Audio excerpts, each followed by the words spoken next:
Na verdade, tem 3 agressores, né? O primeiro é o da Atena, que foi para vias de fato e acabou lesionando a minha mão direita e a minha costela. O 6º arco costal, na verdade.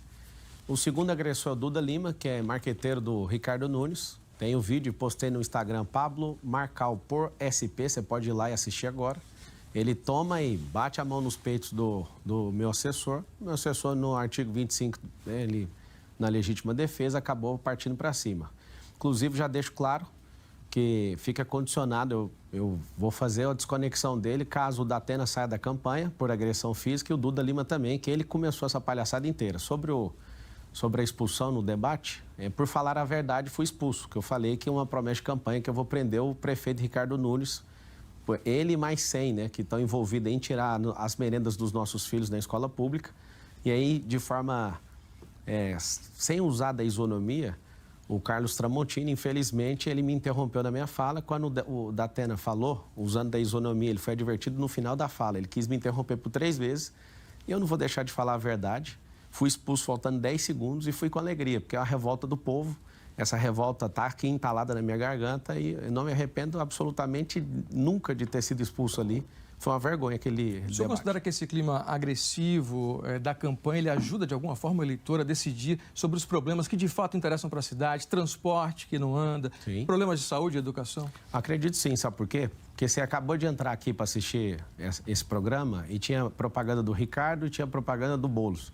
Eles estão gastando mais de 100 milhões de reais de dinheiro público e eu estou num julgo desigual, numa eleição onde eu não tenho nem R$1 de dinheiro público, não tem coligação política com ninguém, não estou devendo a prefeitura para ninguém. Eles usaram o rádio, vocês ouviram no rádio e na televisão, eles me vinculando com o PCC, mas quem é tchutchuca do PCC é o Ricardo Nunes, comprovadamente com o inquérito está aberto pela Polícia Federal.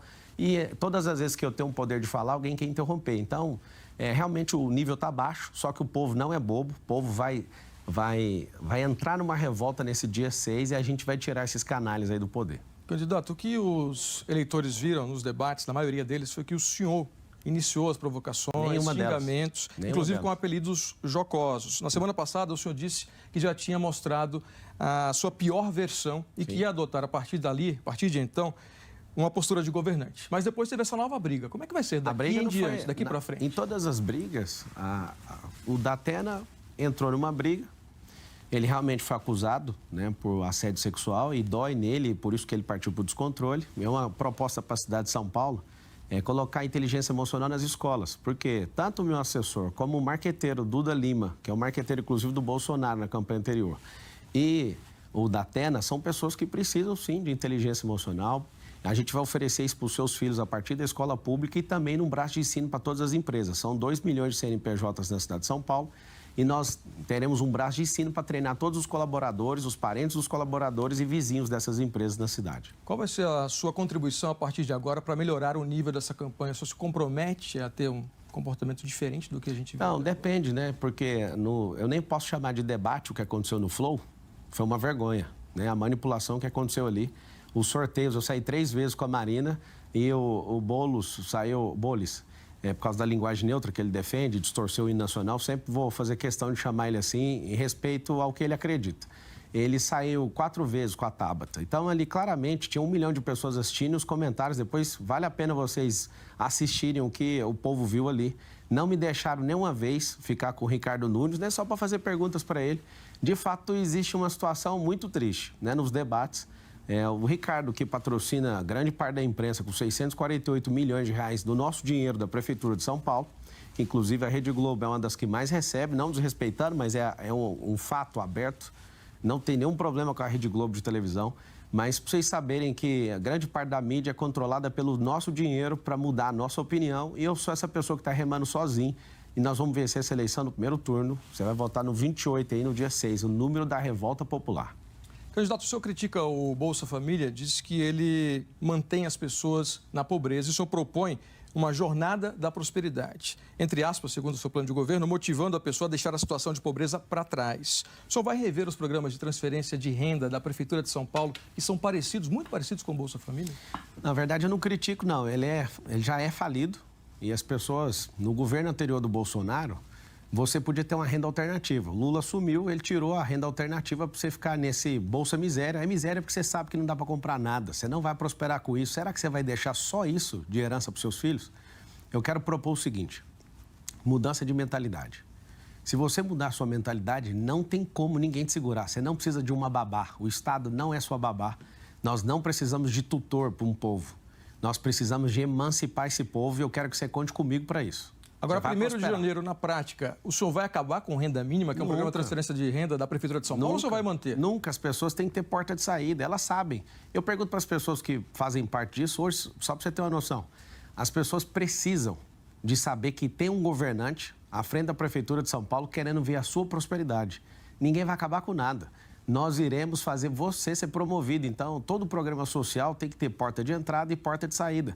Porque você quer ter seu carro melhor, você quer fazer uma viagem melhor, você quer comer melhor, você quer vestir melhor. E, para isso, você vai ter que mudar sua mentalidade e nós vamos te apoiar. Então, você vai manter o renda mínima, mesmo criticando o Bolsa Família? Qual a diferença? Não é criticando, não. É falando a verdade. Isso não é crítica. Mas qual a diferença entre os dois programas se você vai manter o programa é muito simples. Você que precisa, fique em paz, você vai ter. Às vezes a pessoa não vai querer mudar a mentalidade, então ela vai ficar ali e vai receber isso. Isso não é um problema nenhum para a Prefeitura de São Paulo. Ano que vem a gente vai ter um recorde de arrecadação, né, de orçamento, na verdade. O PIB é quase 1 trilhão da cidade de São Paulo, mas o orçamento é 120 bilhões. Não vai faltar dinheiro para quem não quiser mudar a mentalidade. Então, o Bolsa Família Municipal, que chama renda mínima, você vai manter? Não vai mudar. Tudo que o povo tem de benefício não vai ser mudado. Isso é um direito adquirido. Eu, jurista, posso falar para você. Eu não fiquei na academia de direito à toa. Nós vamos revisar os contratos, né, da prefeitura, mas tem um princípio chamado pacta sunt servanda, no latim, que significa que os pactos têm que ser cumpridos. Vamos revisar, porque tem muita coisa que precisa ser revisada, mas todo o benefício que o povo tem vai ser mantido. A gente não precisa tirar benefício do povo. Qual vai ser a porta de saída desses programas sociais, então, a própria pessoa prosperando ela mesma. Eventualmente o senhor assuma a prefeitura? A própria pessoa prosperando, ela mesma vai deixar isso, porque se o programa não deixa ela ter uma renda alternativa, nós vamos ensinar você a ter uma renda alternativa. Quando você tem a sua renda alternativa, você vai ter que deixar, porque o programa não deixa você ter uma renda alternativa. Queria falar agora sobre um problema que é levado em consideração como um dos principais dos moradores de São Paulo, né, segundo as pesquisas, que é a segurança. O senhor já falou que vai investir na GCM, na Guarda Civil Metropolitana, e também na Operação Delegada. Sim. A gente sabe que o roubo, muitas vezes, é só a ponta do crime organizado. Sim. Mas para o prefeito combater esse crime, ele precisa da ajuda da Polícia Civil, da Polícia Militar, que estão no guarda-chuva do governo do Estado. Sim. Como é que o senhor vai conversar, né, pretende trabalhar com o Tarcísio de Freitas depois dos ataques que o senhor fez ao governador? Qual ataque? O senhor deu um apelido ao governador recentemente, há poucos dias. No dia 4 de setembro, o senhor disse na sabatina do UOL que o Tarcísio está enterrando a carreira política dele ao defender o atual prefeito. Sim. E o senhor disse também que ele é uma criatura feita pela transmissão de votos do ex-presidente Bolsonaro. Sim. E que terá um problema muito sério em 2026 se continuar a atacá-lo. O senhor criou um apelido para ele recentemente. Sim, isso aí tudo confirmo, falei isso mesmo. Eu ajudei o Tarcísio na campanha dele, né? Fui envolvido ali diretamente, ajudando na campanha dele, gosto muito dele. Eu sei que ele está errando. Porque se ele quer defender o prefeito, que ele defenda o prefeito sem me atacar. Eu fui no Palácio, fiz um combinado com ele de não atacá-lo desde que ele não toque no meu nome. E algumas vezes ele acaba ali deslizando, me atacando, e ele sabe o respeito que eu tenho, e quando, né, terminar essa eleição, ele já sabe que vai ter um grande companheiro para tocar as obras dessa cidade. Tem um respeito muito grande por você, Tarcísio. Agora, não enterre sua carreira, né? É muito ruim. As pessoas estão indo, né, no seu Instagram, a sua equipe está bloqueando os comentários. Não faça isso, é um republicano. Eu acredito que a gente vai fazer um trabalho brilhante aqui, a dupla Marçal e Tarcísio em 2025. Vamos tocar muita obra para o povo de São Paulo. O eleitor não fica confuso, candidato, com esse morde e assopra nessa sua relação com o governador? Nenhuma, essa é a verdade. Eu assumi o que eu falo e falo de novo. Respeito e gosto muito do Tarcísio. Ele não é um cara apaixonado igual eu, né, pelo povo, mas ele é um cara que destravou muitas obras na cidade de São Paulo. Eu respeito muito isso. Agora, a gente não precisa criar animosidade com alguém, sendo que você respeita esse alguém. Mas você se arrepende desses apelidos que o senhor tem dado? Não, nenhum. Eu falei que o apelido é provisório mesmo. É um apelido provisório que é para eleição, já que ele está me atacando, e depois vai ter que pedir desculpa também por tudo que ele falou a meu respeito. Gosto muito de você, Tarcísio. Você sabe que eu sou homem para assumir tudo que eu falo, e te peço para manter esse combinado de não tocar no meu nome. Faça aí a ressurreição diária que você está com no velório, né, do Ricardo Nunes, que você tenta ressuscitar ele todo dia. Ele não vai levar essa eleição, fica tranquilo. Quem for eleito prefeito da maior cidade do país vai precisar dialogar com o governo federal para questões de grandes investimentos, como projetos de mobilidade, infraestrutura, habitação. O senhor pretende procurar o presidente Lula? Vai ter 208 chamadas no celular dele, né, da minha ligação. Vou ligar, vou envolver. Eu sou um republicano, então não existe essa intolerância. Na questão da eleição... Com o presidente Lula também os ataques têm período temporário para durar? Então, até o final do ano, se o senhor foi eleito? Em 2022, fiz duros ataques contra ele. Depois você pode olhar no meu histórico de rede social, eu não me levanto mais. Passou a eleição. Eleição é um tempo de guerra. Acabou a eleição, tem que ir para o tempo de paz. Esses candidatos usam o tempo que eles têm, né, para me vincular com o PCC. Eu nem sei quem é esse povo, pra você ter uma noção. Mas usaram aí o rádio, você ouviu bastante, usando dinheiro público para fazer propaganda enganosa. Inclusive, não vote em candidatos que usam dinheiro público. Mais de 120 milhões. O Boulos é o que mais recebeu dinheiro. Inclusive, está alguém querendo combater a fome, que é o presidente Lula, mas colocou 30 milhões aí para a campanha do Boulos. Ou seja, gente passando fome, a gente triturando 100 milhões de reais para fazer propaganda enganosa. Acabou o período eleitoral, a gente acaba a guerra. A eleição é uma guerra. E quem for mais firme e mais resistente vence essa eleição. Precisa ser guerra mesmo? O foco não deveria ser discussão de propostas para esses problemas que a população enfrenta todo dia, Você sabe quantos candidatos Fila são? para a saúde. Você sabe quantos candidatos são? São muitos candidatos aqui em São Paulo. São 5 que estão competitivos. Pois é, não, são 10. Só que 9, né? Porque tiraram o Haddad do DC. E é o seguinte... Você quer ficar realmente ouvindo proposta de 9 candidatos ou você quer saber se eles aguentam o tranco? Se eles são verdadeiros, se eles são resistentes, se eles são resilientes, se eles têm presença de comando, se essa pessoa tem espírito de liderança, se a pessoa pagou quantos milhões em impostos, se essa pessoa é geradora de renda, se essa pessoa muda a mentalidade. Você está vendo a versão pior de cada um e está vendo também a versão boa de cada um e você vai escolher de acordo com a pessoa, porque papel mostra tudo. Mas é uma guerra que mostra isso ou é o posto de saúde, a proposta para a escola, para o asfalto, para o saneamento, enfim, para problemas reais que a população está enfrentando? Sim, são 12 milhões de pessoas. Pega 800 especialistas. Esse nível a gente não viu nas últimas campanhas aqui em São Paulo, na Prefeitura de São Paulo, 4 anos atrás. Legal. Uma coisa inédita. E é por isso que a proposta que foi aprovada, que é a do Bruno Covas, não foi concluída quase nada. Menos de 15% do programa que foi proposto, não tinha baixaria, não tinha ninguém falando a verdade, e a prova disso é que não foi concluído quase nada do programa. Ou seja, você quer ouvir proposta ou você quer saber se o candidato que você está votando aguenta o tranco? É agredido em rede nacional e não revida. Tem inteligência emocional para apanhar e segurar firme e falar, eu estou por você. Eu fiz um compromisso com um garoto lá do Jardim Rosana, o Theo, esse relógio ele me deu, lá na feira do Jardim Rosana, ali no Campo Limpo, na Zona Sul. E eu falei que esse governo seria das crianças e dos mais pobres. E eu quero te falar, Theo, você vai estar comigo no dia da eleição e você vai estar comigo no dia da posse, que eu fiz esse compromisso e nós vamos mudar essa cidade. Candidato, o senhor tem falado em enxugar a máquina pública, né? Essa é uma das suas bandeiras, tornando a prefeitura mais eficiente. Mas, ao mesmo tempo, o senhor quer triplicar o número de subprefeituras de 32 atualmente para 96. Como é que é possível, né, enxugar a máquina pública, triplicando o número de subprefeituras? Você pega uma subprefeitura que tem 7 prédios, você já reduz para um prédio, você imagina. Tem subprefeitura que você tem que tirar um dia seu de trabalho para ficar indo em vários prédios. Vou fazer o cadastro aqui, eu vou para ali. Ou seja, a gente precisa de um. Por que 96? São 472 bairros na cidade de São Paulo, 1.000 favelas e tem 96 distritos. Ter uma subprefeitura em cada distrito. Para quê? Para você, nessa capilarização, ter acesso à prefeitura. Todos os marqueteiros que ganham milhões agora na eleição, o que eles estão fazendo? Eles tratam você como patrão só no dia 6. Depois você fica esquecido. Eu quero tratar você como um cliente daqueles que eu sou nos grandes bancos aqui de São Paulo. Eu sou o cliente que todo mundo, eu nem preciso ir no banco, eu só preciso mandar uma mensagem para o gerente. Nós criaremos verdadeiramente o atendimento pelo celular e se você não conseguir ser atendido pelo celular, você vai ter no seu distrito.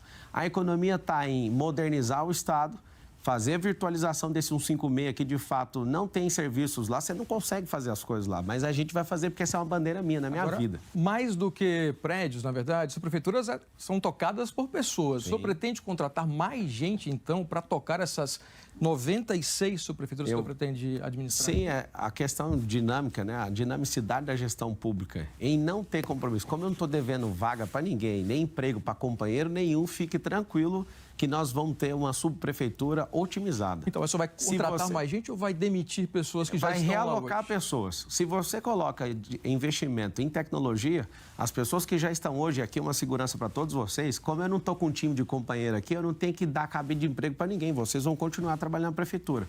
O que a gente vai fazer é realocar pessoas, realocar prédios. Tem prédios hoje que a prefeitura paga aluguel, mas tem 41 mil imóveis na prefeitura de São Paulo, que a gente pode fazer a realocação disso e permuta de imóveis para ter aí no seu distrito. Você pode contar que a prefeitura vai estar aí. Candidato, queria falar sobre enchentes, que é um problema gravíssimo, histórico aqui em São Paulo, né? A gente está no período de seca agora, o problema é outro, queimada, poluição, calor muito grande. Agora, de acordo com a Defesa Civil, são mais de 800 mil pessoas vivendo em áreas de risco, tanto de deslizamento quanto de enchentes aqui na capital. Como é que o senhor planeja resolver essa questão de forma definitiva? Nós vamos criar um cinturão de empresas para gerar 2 milhões de empregos nas periferias.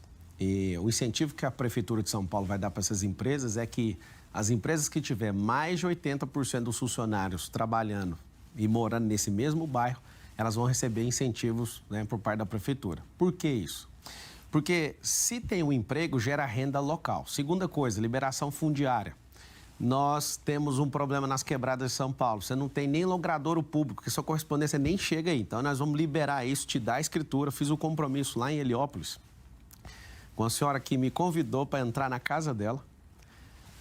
Eu comi feijoada com ela e fiz uma promessa. Eu vou entregar nas suas mãos essa escritura lá em Heliópolis. Agora, em relação a essas áreas de risco que a gente acabou de citar, 800 mil pessoas. O senhor assumiu o compromisso de zerar esse número de pessoas vivendo em área de risco, reduzir em quanto? Porque isso não tem no seu plano de governo. Tem no meu plano de governo. O senhor não cita enchentes nem mudanças climáticas. Tem no meu plano de governo que ninguém que hoje mora em casa de lata ou casa de madeira, nessas áreas de risco, em 1.460 dias você vai estar com a sua casa. A sua casa, eu vou te dar um cheque moradia, onde você vai construir e você vai usar recursos locais. Vai ter distribuidoras aí que você tem que comprar na sua região. Qual que é o problema? Estava terminando de responder. Como não tem a escritura, eu não consigo levar a empresa. Você não consegue nem sua correspondência aí. Esse vai ser o governo onde a gente vai promover e vai fazer um processo chamado desfavelização. No meu plano de governo está escrito comunidade forte. A comunidade vai ser forte com a cultura de vocês, mas favela significa ausência do Estado. E voltando no 28, agora no dia 6, faz o M, não esquece disso. No dia 28, no dia 6, você votar no número 28, que é o nosso, do Pablo Marçal, para servir você, você vai ter essa desfavelização acontecendo. Quanto é que isso vai custar, candidato? O que vai custar? Exatamente, colocar todo mundo, tirar das áreas de risco, né, e ter uma casa digna, como o senhor disse que vai ter até o final do seu eventual mandato. Não tem como a gente conseguir fazer isso se a gente não levar os empregos. Qual que é a ideia? As pessoas começam a ganhar R$3.000, elas vão embora da quebrada.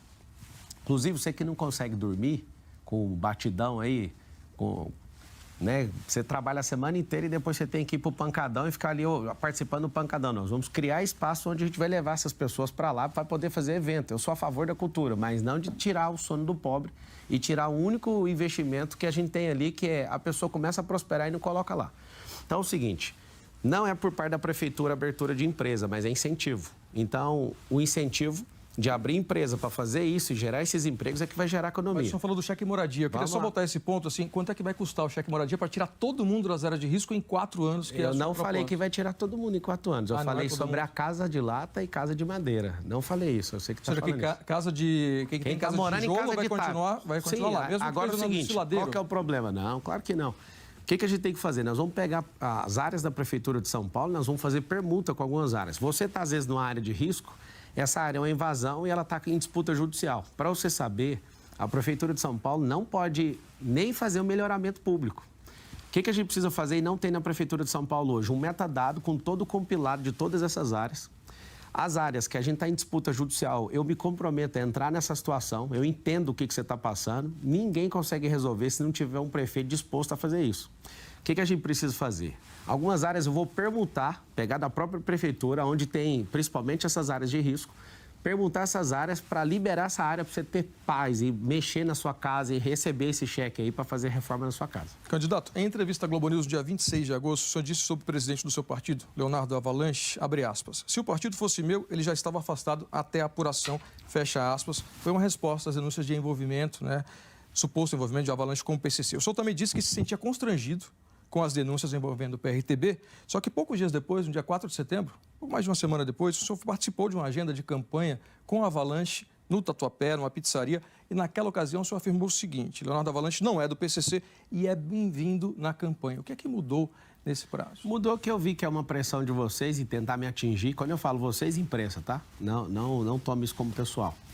E pegaram uma gravação, né? E a gente não sabe o teor dessa gravação ou a credibilidade dessa gravação para tentar parar a minha candidatura. Não é que se não fosse eu, ninguém ia envolver ele nessas coisas. Eu conheci ele há pouco tempo.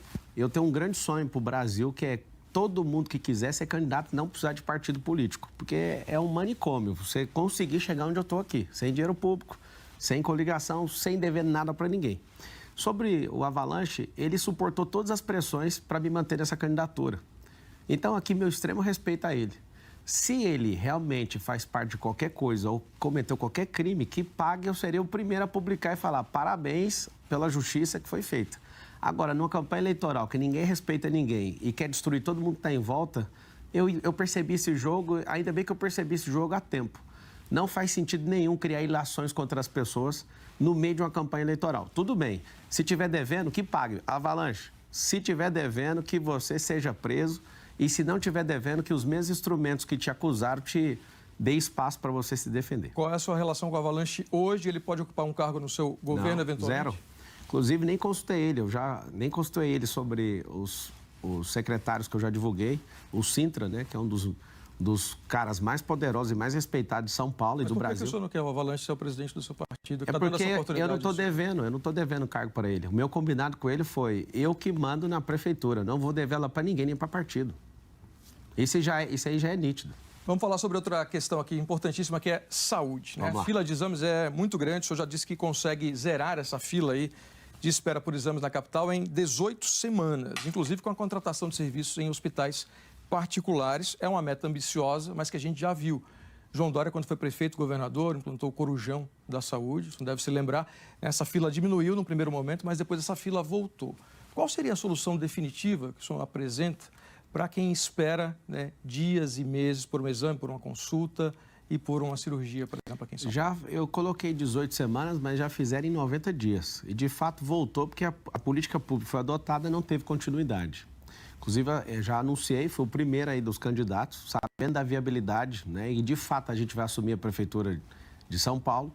Você vai votar no 28 para isso acontecer. Hoje tem 447 mil pessoas na fila de exame. 192 mil pessoas na fila de cirurgia. O que vai acontecer? Eu anunciei ontem o secretário de Saúde, que passou no processo seletivo e, né, caso